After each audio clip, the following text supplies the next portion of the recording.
তখন আপনার সাথে একজনের সাথে ভালো বন্ডিং হবে, ভালো একটা স্বার্থের সম্পর্ক তৈরি হবে। নিঃসন্দেহে স্বার্থের সম্পর্ক যখন তৈরি হবে তখন আমরা একে অপরের তাকে সারা দিব। নিঃস্বার্থ কাজ সে বলে যে আমি নিঃস্বার্থ মতো করে নেব। প্রত্যেকটা উদ্দেশ্য, প্রত্যেকটা কাজ, প্রত্যেকটার পিছনে আমাদের স্বার্থ থাকে। তো আমাদেরকে এই স্বার্থের সম্পর্কটা তৈরি করতে হবে। আমরা এখানে যারা উপস্থিত হয়েছি প্রত্যেকেরই উদ্দেশ্য আমরা উদ্যোক্তা হব। যদি এই উদ্দেশ্যটা না থাকতো তাহলে নিঃসন্দেহে আমরা এই গ্রুপে যুক্ত হইতাম না এবং আমরা এই প্রোগ্রামে করতাম। আমি কি আমি ঠিক বলছি কিনা? আমাদের উদ্দেশ্য আমরা উদ্যোক্তা হব এবং এই বিষয়টাকে কেন্দ্র করে আমরা এখানে উপস্থিত হয়েছি। এছাড়া আমাদের অন্য কোনো উদ্দেশ্য নাই। এখন আমাদের কি করা উচিত? আমরা যে বিষয় নিয়ে কাজ করতে চাই, যে বিষয়ে উদ্যোগটা গ্রহণ করতে চাই, সেই বিষয়কে কেন্দ্র করে মানুষের মধ্যে নেটওয়ার্কিং করা উচিত।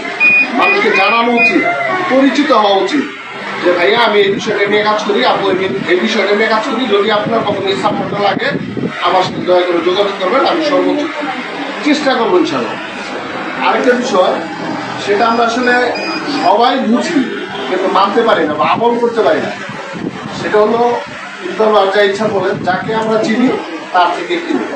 আমরা যে কোনো জিনিস ক্রয় করার জন্য, যে কোনো জিনিস কারো থেকে সেবা সংগ্রহ করার জন্য, সেবা নেওয়ার জন্য সর্বপ্রথম আমার মাথায় আসবে এই সার্ভিসটা কে দেয়? কে দেয়? যে আমার কাছে, যার সাথে আমার নেটওয়ার্কিং ভালো, যার সাথে আমার সম্পর্ক ভালো, যার সাথে আমার রিলেশন ভালো, যার সাথে আমার কন্টিনিউ যোগাযোগ আছে। তো আমাদের এজন্য সবার সাথে কানেক্টিভিটি নিয়মিত যোগাযোগ রাখা উচিত।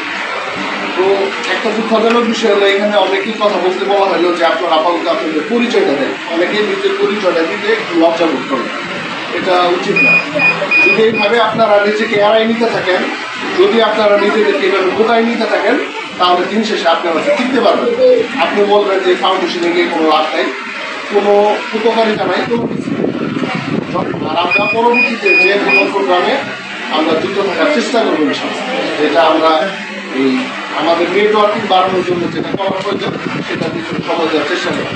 ধন্যবাদ। আসসালামু আলাইকুম। তখন আপনার সাথে একজনের সাথে ভালো বন্ডিং হবে, ভালো একটা স্বার্থের সম্পর্ক তৈরি হবে। নিঃসন্দেহে স্বার্থের সম্পর্ক যখন তৈরি হবে তখন আমরা একে অপরের তাকে সারা দিব। নিঃস্বার্থ কাজ সে বলে যে আমি নিঃস্বার্থ মতো করে নেব। প্রত্যেকটা উদ্দেশ্য, প্রত্যেকটা কাজ, প্রত্যেকটার পিছনে আমাদের স্বার্থ থাকে। আমাদেরকে এই স্বার্থের সম্পর্কটা তৈরি করতে হবে।